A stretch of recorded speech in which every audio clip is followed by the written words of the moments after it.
Welcome to the Great Detectives of Old Time Radio. From Boise, Idaho, this is your host, Adam Graham. If you have a comment, email it to me, box13@greatdetectives.net. Follow us on Twitter at Radio Detectives and become one of our friends on Facebook. Facebook.com/Radio Detectives. Well, our listener support campaign continues, and I want to thank everyone so much for your support. I especially want to thank Beth, William, and Ian. Thanks so much. We'll be sending along thank you gifts. During the listener support campaign, all donations of $7 or more, as is the case throughout the year, receive access to our premium site. In addition, donations of $20 or more will receive a free digital copy of my ebook, All I Needed to Know I Learned from Columbo, as well as another thank you gift. Among those choices that are available at the $50 level, we'll be happy to send you your choice of any of the great Poirot or Marple BBC Radio 4 audio dramas that are available through Audible. And at the $100 level, we'll send you a nice-sized gift certificate to radioarchives.com. They have a lot of great stuff there. They've got some Golden Age radio dramas, including some episodes of Let George Do It that you can't get elsewhere. And they also have Pulp Fiction books on audiobook. And all these are available for download. Their download sets are just fantastic. And that's available at the $100 level. But now it's time for us to go ahead and get a listen to today's episode of Nick Carter. This episode is called State's Prison Evidence, or Nick Carter and the Mystery of the Midnight Murder.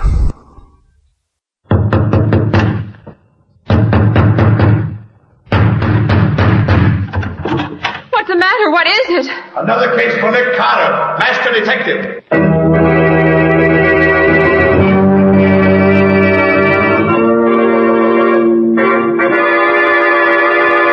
Yes, it's another case for that most famous of all manhunters, the detective whose ability at solving crime is unequaled in the history of detective fiction, Nick Carter, master detective. Tonight's curious adventure, State's Prison Evidence, or Nick Carter and the Mystery of the Midnight Robbery.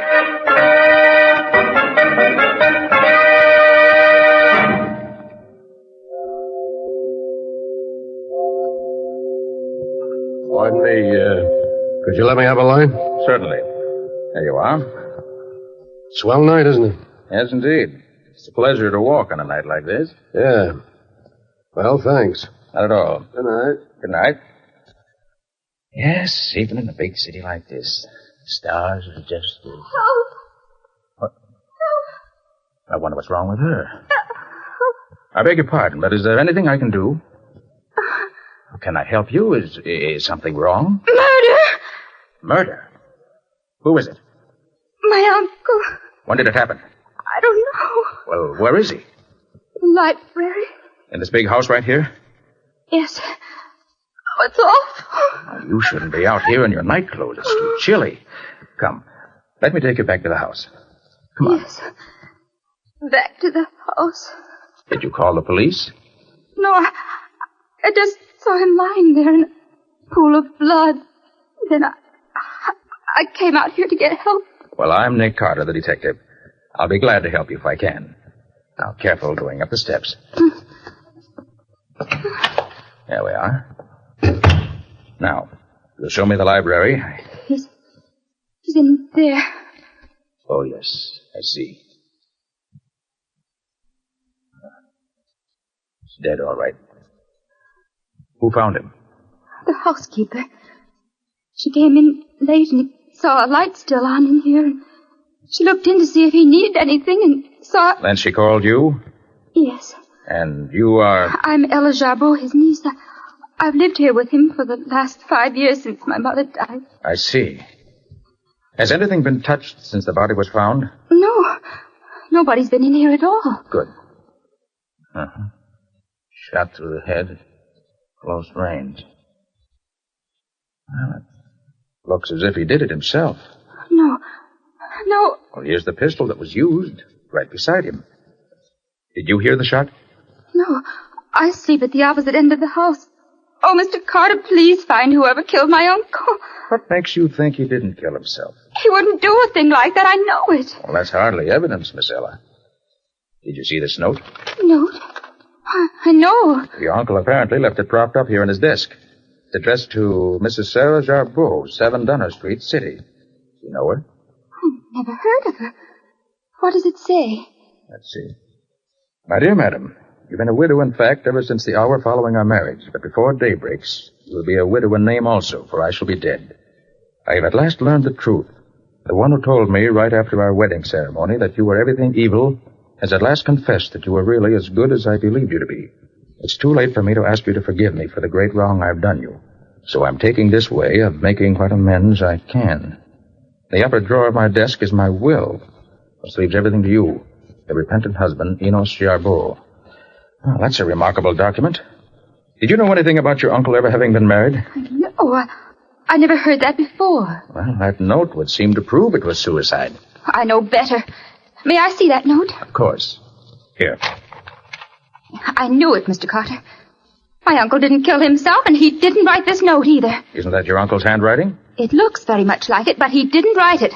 Uncle didn't use this kind of pen. What do you mean? Uncle Enos was very proud of his handwriting, and he never used anything but a special type of old-fashioned steel pen point. It has a very fine point. I see. Yes. This note was undoubtedly written with a stub point. Another thing, Mr. Carter. Uncle never wrote anywhere except at his desk here. And this desk has been locked since yesterday morning, and I have the key. How long have you had it? I borrowed it yesterday morning because I had some letters to write, and I've had it ever since. Is there another key to this desk? No. And Uncle would never write anywhere else. You're quite a convincing detective, Miss Ella. And if you're right, this can't be suicide, in spite of the other evidence. I know I'm right. Uncle would never have taken his own life. I believe you. And I'm just curious enough about this to do a little investigating myself. If I'm as good a detective as you are, I'll find your uncle's murderer in short order.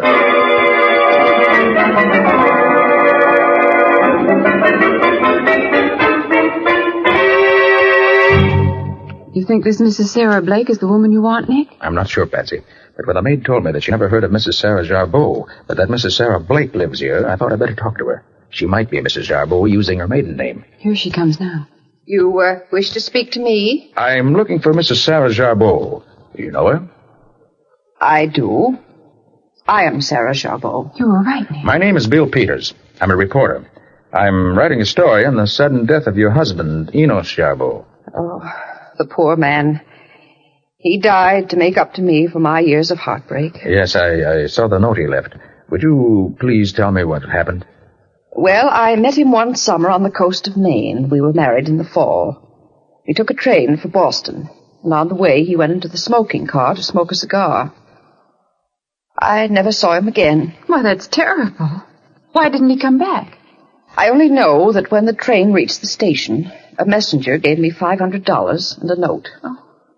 It said that he had learned I was not a good woman, and that I should never see him again. But didn't you try to clear it up? No. If he believed it, I would never seek to persuade him otherwise. I've worked as a governess ever since. I see. Well, thank you very much, Mrs. Jarbeau. Come along, Patsy. Goodbye, Mrs. Jarbeau. I hope you'll be happy now. Thank you, and goodbye.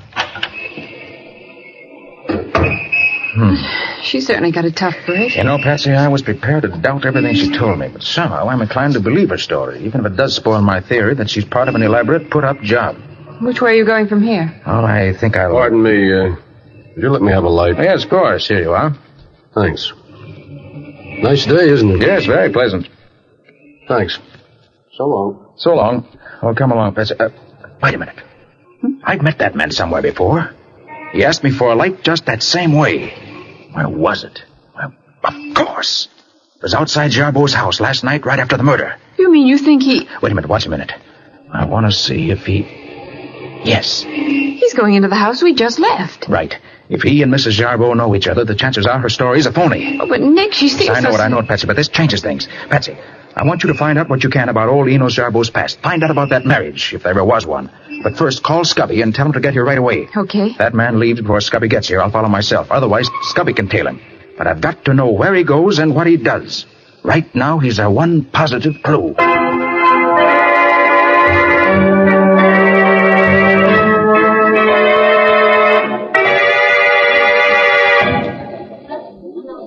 Is it all right to talk in here, Nick? The lobby of a big hotel is probably the safest place in the world to talk in, Scubby. Well, what'd you find out? Well, I followed him over to a saloon over on 3rd Avenue. Yeah?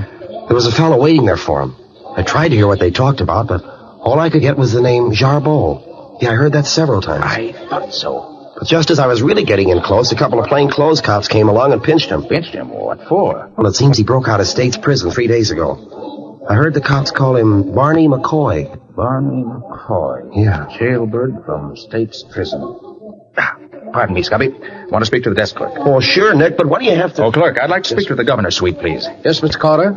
Use booth number 2 right over there, please. Thank you. Oh, Nick, what in the world do you want to talk to the governor for? Just haven't remembered Scubby. He's stopping at this very hotel for a few days.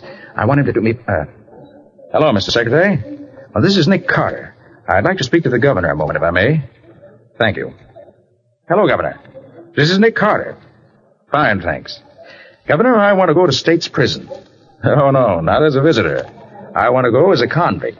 Nick, are you nuts? No, I mean it. You can spare me 5 minutes, I think I can convince you. Thanks, I'll be right up.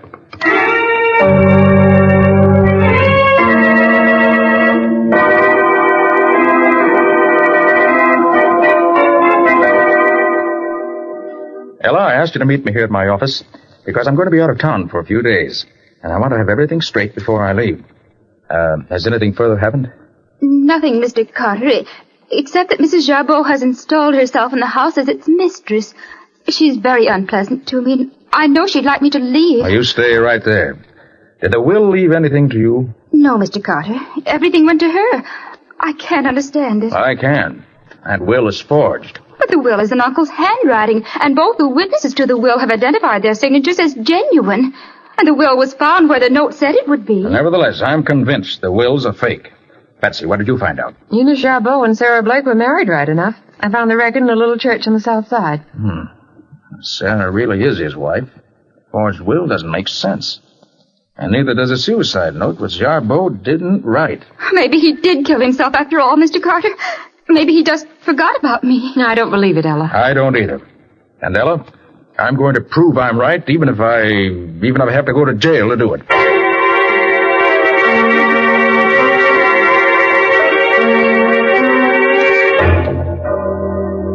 Oh, you're the new man. Yeah, Warden. What's your name? Max Herbert. Where were you born? Buffalo, New York. How old are you? 33. Nationality? American. Married? Nope. Crime? Housebreaking. Very well. The guard will take you to the photographers and then to the laboratory.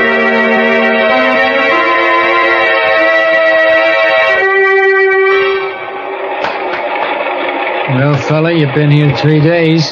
How do you like working in this shoe shop? I don't like it. Not cut out for it. What are you in for? Second story job. What'd I get you for? Cracking a safe.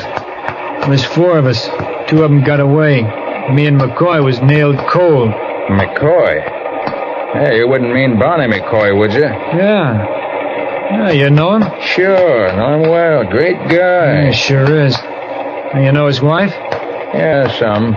She's a darn smart woman, Addie is. Addie? Yeah. Thought her name was Sarah. No, his wife's Addie. Sarah was his sister. Yeah, they look so much alike you couldn't tell one from the other. Yeah. Well, what became of Sarah? I don't know. She married some rich guy for his money, but left her flat. I don't know what happened after that. Addie's still in town waiting for Mac to get out. Yeah, he did break out. A few days ago. We just caught him and brought him back here. Yeah, they got him on the rock pile for trying to escape. Hey, cut out that talking, you guys. Get back to work. Okay. So Barney McCoy's on the rock pile now. I rather think I'd like to be transferred to the rock pile myself.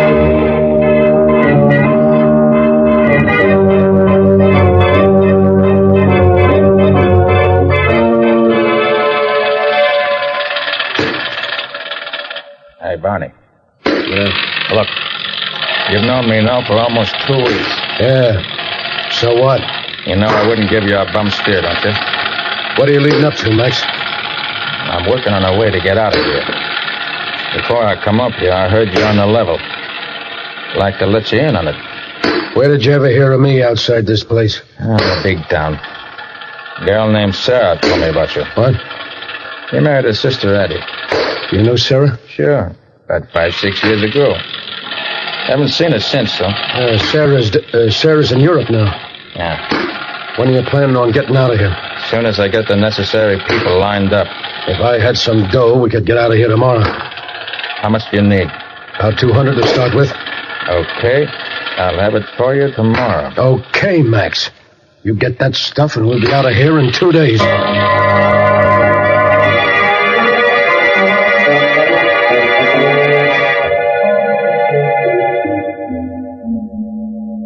All right, you get 5 minutes to talk. Hey, Nick, why don't you... Hold it. I'm Max Herbert in here. Oh, I'm sorry. I should have remembered. How in the world did you ever get in this place? Well, the governor fixed it so that I was caught red-handed robbing the home of a friend of his. Yeah. When they caught me, I had the family silver in one hand and the family jewels in the other. It was easy. And I arranged to be transferred to the gang where McCoy's working. Well, have you found anything? Yes, but it's all circumstantial. But Barney McCoy and I are breaking out of here day after tomorrow. And I'm hoping to get some proof then. Are you sure you're getting out of here? Yes. One of the keepers is working with us. Oh. I think this same keeper fixed McCoy's getaway last time. And I also think, from what I've heard, that he may have helped in Jarbo's murder. Yeah? I've learned positively that he was absent from the prison on leave that day. But isn't there danger if you're getting hurt if you try to break out of here? Of course there is. I have to take that chance. I've got to stick to McCoy. Don't worry, Scubby. I'll be all right. I hope.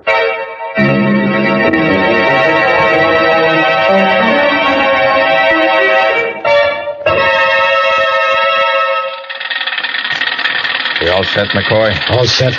Everything's fixed. Good. You see that delivery truck over there, Max? Yeah. Well, that's going to break down when it tries to start. I get it. We'll have to help it get out of the yard here. Right. Listen. He's trying to start it now. The guard all set? Sure. Mike's with us all the way, same as before. Hey, you over there. That's us. Come on. Gavin, give us a hand with this truck. Okay. What's the matter? Motor won't start. Have to give him a push. You two get a hold here and give him a start. Okay, Mike. The rest of you guys get back to work. All right, get your shoulder behind it, Max. Okay. Let's go. All right. Heave. All right, again. Heave. Once more. Oh, come on, get it going. We ain't got all day. Heave. As soon as the motor starts, jump on the truck. Right, I got you. Okay, again. There. Come on, Max. I'm in. Get down so they can't see you.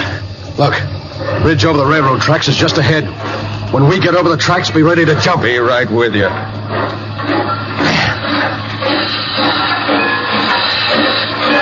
right, now, come on. Right behind you, Barney. Jump on the tender of that engine below us. Now, okay. You all right, McCoy? Yeah. Come on, engineer. Give her all the steam you got. Don't stop to talk. You, fireman, feed the coal to her. I don't want to use this gun unless I have to. Watch out, Max. The outside wall of the prison is just ahead. You'd better duck. There's going to be shooting. Right, McCoy. All okay so far? Oh, here it comes. Watch it. Look at it pour it on.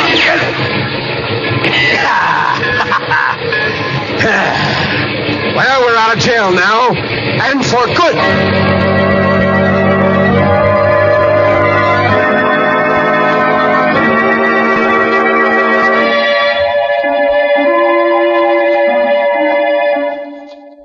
It's good to see you back in your office again, Mr. Carter. Yes, it's good to be back here, Ella. Now tell me, have you learned anything interesting since I last saw you? I think so, Mr. Carter. Now, let's have it. A few months ago, our housekeeper spent about a month visiting her son in California. Before she went, she put an ad in the paper for a temporary housekeeper. Several women answered the ad, and Mrs. Martin was given the job. She had light brown hair and wore dark glasses. I disliked her on sight, and I'm sure she disliked me. When our housekeeper returned, this Mrs. Martin left, and I never saw her again until the day my uncle was buried. What do you mean, Ella? On that day, she presented herself as my uncle's widow. Your uncle's widow? Yes, Mr. Carter. When she first came to live in the house after the funeral, I thought there was something very familiar about her. But not until a few days ago did I suddenly realize that Mrs. Jarbeau was Mrs. Martin, with black hair instead of brown and without her dark glasses. Ella, could you swear to that? No, but some of her little mannerisms, certain tricks of speech, a funny way of walking, all make me positive. That explains the mystery of how the fake will was forged. While Mrs. Martin was substituting for the housekeeper, she could have found out about the will, taken it out, had a new one forged, and then returned it. The night your uncle was murdered, the forged will was substituted for the original one in the desk drawer by using a duplicate key that had been prepared in advance. And it might interest you, Nick, to know that when Ella told me this the other day, I checked at the house where we first met Mrs. Jarbeau. The woman there told me that Mrs. Jarbeau was away on a visit during the month that Mrs. Martin took the place of Ella's housekeeper. Good work. That settles it, Betsy. Just a minute, Mr. Carter. There's another thing you better know. Something else? Yes, Mr. Carter. Last evening, a strange man came to the house. He and Mrs. Jarbeau were apparently old friends because she called him Mac. Barney McCoy. She took him up to her room where I heard them talking for a long time. I tried to hear what they were saying but couldn't get close enough. But I did hear him say it was time to get that girl out of the way for good. And then Mrs. Jarbeau said that now that Mac was back, it was time to wind up the job. Well, Ella, if everything goes as I hope it will, we'll be the ones to wind up the job, not Mrs. Jarbeau. Anything else you want me to do? Yes. Meet me in the rear of your home tomorrow night at 11 o'clock. We'll make our final arrangements then. In the meantime, sit tight and keep your ears and eyes open.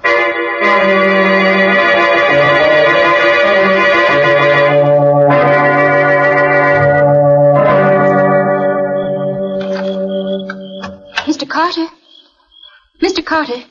That you, Ella? Yes. Come into the living room here. We can talk better. Okay. Sure there's no one around? Not now. That man Mac was here earlier, but he left quite a while ago. Mrs. Jarbeau has gone up to her room. We can talk safely here. All right.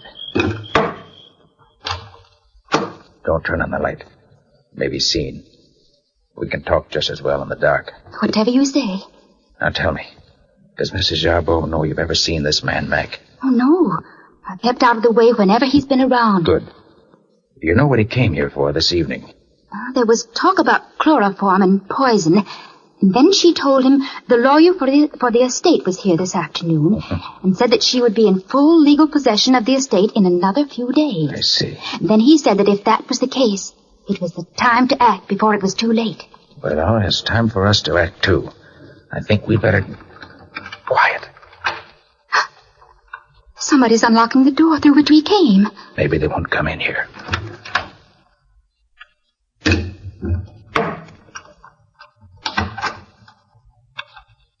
Who's in this room? I can't see you in the dark, but I know you're there. Who's there? Who are you? None of your business. Speak up or I'll shoot. If you do, you'll never live to see another day. What's going on in here? Why isn't the light on? Mrs. Jarbeau! Ella! What are you Barney doing here? McCoy, you... Max Herbert, by all that's holy. What are you doing here? Why, Well, you see, Barney, Yeah? He's here because he loves me. Don't you know this man is an ex-convict? He ought to be serving his sentence in state's prison right now. Yes, I know that. Well, that's why we had to meet like this, Barney. Is this true, Ella? Yes, Mrs. Jarbeau, it is. Look here, you. You interviewed me a couple of weeks ago, said you were writing a story for your paper. You said then your name was Peters. Now you say it's Herbert. Well, my real name is Herbert Peters, ma'am. You see, And you? What are you doing here? I'm a night watchman on duty in this neighborhood. I saw this man come in here and followed him. Recognized him as a suspicious character. You're both lying. Get out of here, both of you, immediately. And as for you, Ella, get upstairs at once. I'll deal with you later. Yeah, that's all the thanks I get for trying to protect your place against thieves. I will get out. Come on, you. Go ahead, Barney. I'm coming. Good night, Ella, dear. And see that you never come back. Either of you.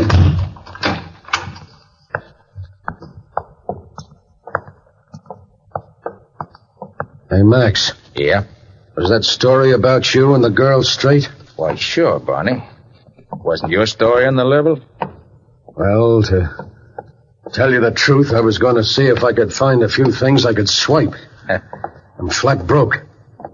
You haven't got a few bucks on you, have you? Sure, Barney. I can let you have a 10 spot. What? Here. Gee, thanks, pal. I won't forget you for this. Forget it. Yeah, we sure were lucky to get out of there so easy. Yeah. I thought the old dame was going to have us pinched. You're under arrest, both of you, so don't try and have it nice. Right, there you go. Stop, or I'll shoot. No, you don't. You let go of my arm. You made me miss him. So what? Well, I got you anyway. You won't get away. You're going back to state's prison again, Mr. Max Herbert. Oh, you know my name, do you? I sure do. And I know yours, Ben Lyons. But, what? You know me? Hey, let me look at you. Gladly. Come over onto the street light. All right. You know me now? Well, Nick Carter. Well, I'll be... Well, gosh, I'm sorry, Mr. Carter, but a woman just called the station, said she'd passed 2 escaped convicts in front of her house, and if we hurried, we could pick them up. Even give us their names, too, Never mind that now, Ben. Listen to me. I'm on the trail of something big. Have the lieutenant and 8 men meet me at 12 o'clock tomorrow night at the back of the Jarbeau place across the street where they won't be seen. Okay. Be sure to tell them not to fail me, because I expect to capture the murderers of Enos Jarbeau.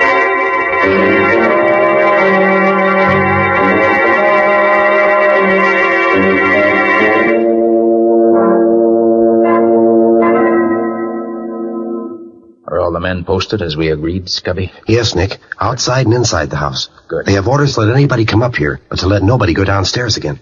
Then we're ready for the finale in this case. What's that you've got there, Nick? It's a new type of microphone, Patsy. Oh. I've attached it to the wall between this room and Mrs. Jarbeau's room. Mm-hmm. Through the vibration of the wall, it'll pick up whatever is said in her room. Then whatever is picked up is amplified so that it's loud enough for us to hear it. The amplifier also has a recording device which makes a permanent record of the conversation on a wire tape. Gosh, what will they think of next? Quiet now. Let's listen. I'll turn it on. But I tell you, Barney, we can't lose.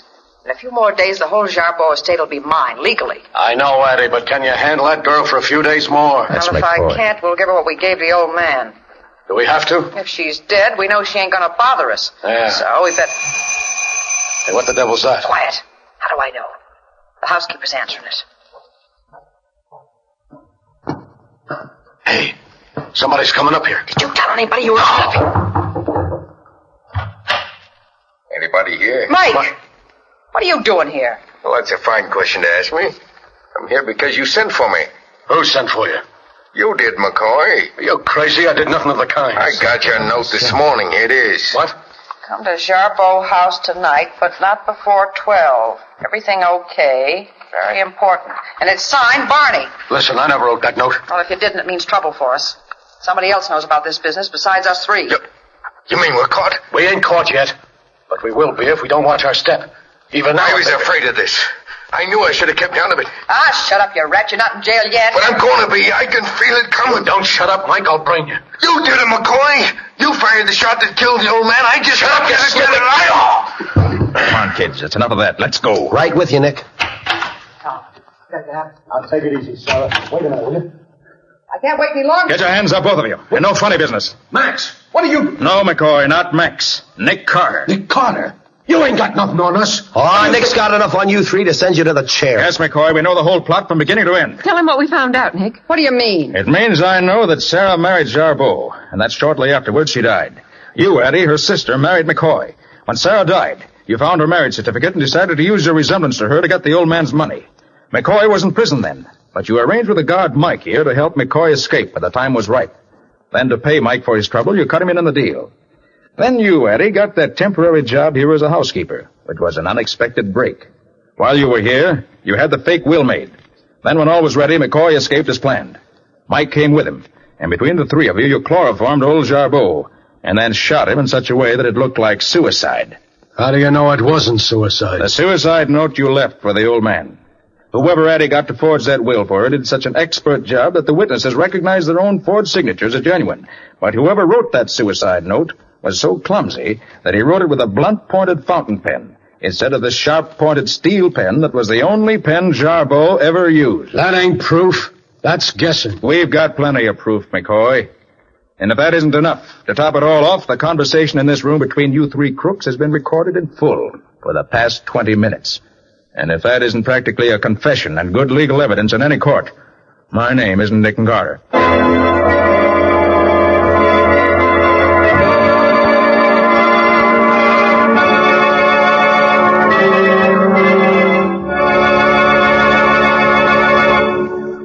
This was another strange experience of Nick Carter, Master Detective, called State's Prison Evidence, or Nick Carter and the Mystery of the Midnight Murder.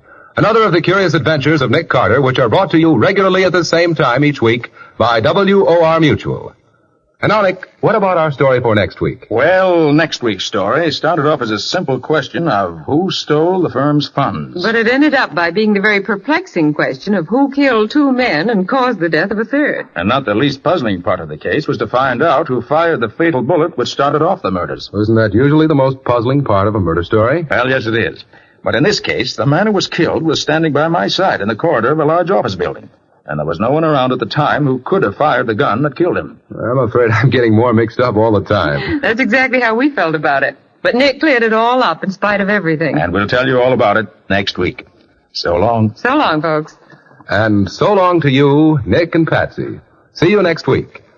In the strange adventure you've just heard, Nick Carter was impersonated by Lon Clark, Patsy by Helen Choate, and Scubby by John Kane. Original music was played by Lew White. The entire production was written and directed by Jock McGregor.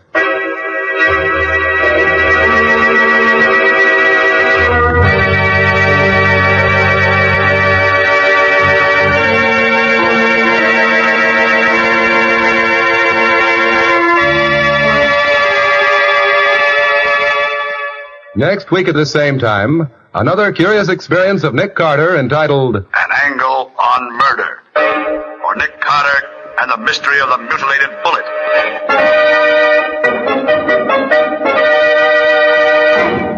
This story is a copyrighted feature of Street and Smith Publications, Incorporated.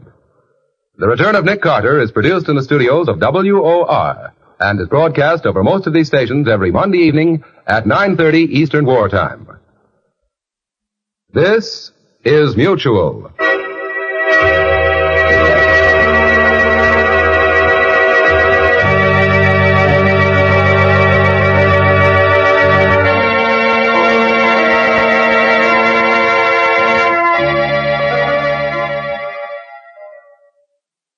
Welcome back. Another mystery. I will let legal experts in the audience comment on whether Nick's evidence would have been all valid in 1943. But this is kind of a typical thing you would see, actually, to be honest, in one of the Nick Carter pulp novels. But overall, just a pretty fun story, and in keeping with the type of stories, I could imagine I've read some of the Nick Carter pulp stories that have become available online, and I could imagine this is something he would do, and in some ways it's, 2 weeks without any real sort of pay, undercover in a prison. Yeah, that's the type of thing Nick Carter would do. So, just overall a very solid story. We do now turn to some listener comments and feedback, and this comes from Patty, who says that my husband Mike has a comment about the latest episode of Nick Carter.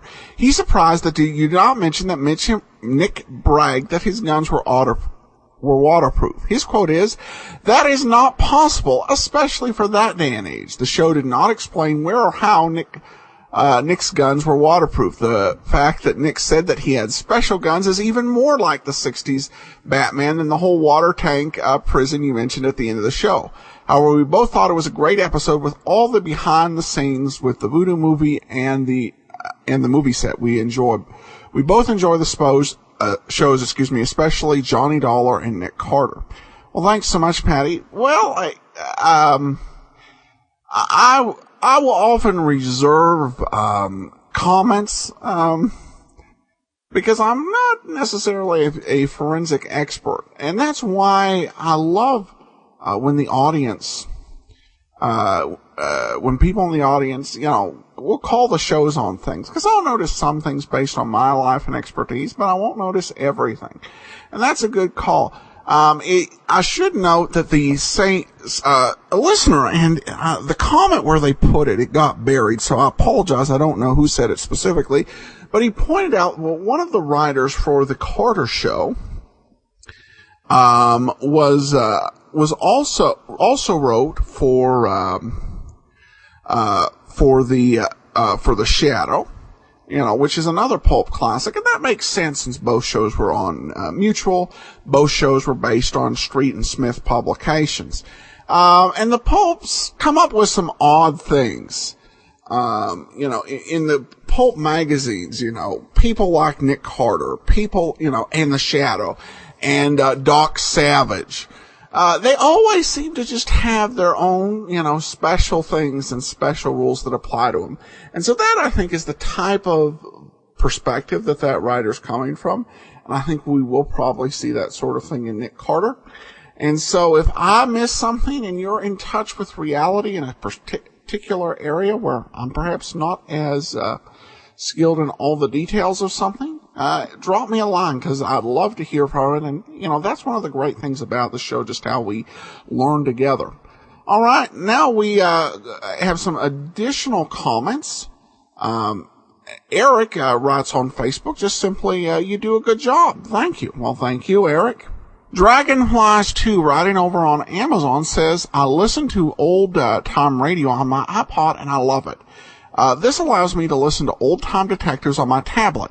The shows are great with a lot of variety. Adam also includes some old videos and extras in the app. I enjoy his comments before and after the shows, but you can fast forward if you don't. I use Wi-Fi, but I download episodes so I can listen when I don't have Wi-Fi. This is a big plus for me. I can listen or watch videos while traveling. He provides a lot of episodes, and I anticipate each new show. Well, thanks so much. I'm glad you're enjoying the app and using it appropriately. Finally, I have a comment from Podcast Alley. I spent hours listening to some great radio podcasts and then look forward to Adam's commentary. I learned something new with each episode and can now recognize many voices of the radio actors. Adam's love of these old radio shows is catchy. Well, thanks so much, and that is one thing I hope continues to spread. All right, well, folks, that'll do it for today. I want to thank everyone so much for listening. But I do encourage you to support the show, support.greatdetectives.net, to give electronically. If you'd rather give by snail mail, email me, and I'll be happy to send you a donation address. You can follow the show on Twitter at Radio Detectives, and follow us on Facebook, facebook.com/Radio Detectives. From Boise, Idaho, this is your host, Adam Graham, signing off.